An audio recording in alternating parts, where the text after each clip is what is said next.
Ngiyakhuleka kwabezulu eliphezulu. Nina behwanqela dla amanye amahwanqa ngoba ladla upiti kwaba semgungundlovu, mbombosho omnyama umgabadeli wagabadela inkundla yakwabulawayo. Umashikizela ashiya impi yakhe. Nkomo yabuya yodwa kwasoshangane ezinye zofa umdlebe.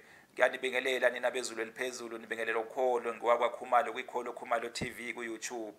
Abesilo ngibaphathele-ke nansi impande lana, impande-ke kaMabopha, umuthi-ke lona okuthiwa-ke uMabopha.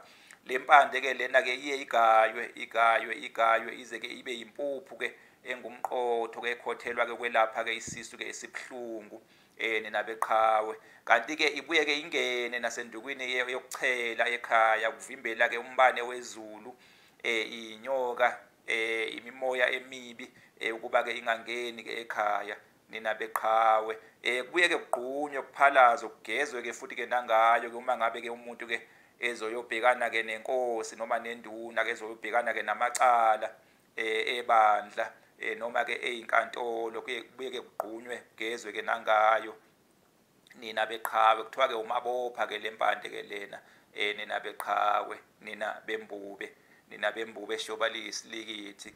Angibonge nina beqhawe, angibonge, angixolise, angikwazanga ukuthola-ke isihlahla-ke sikaMabopha, kodwa-ke ngikwazile-ke ukuthola-ke impande yawo-ke uMabopha nina beqhawe.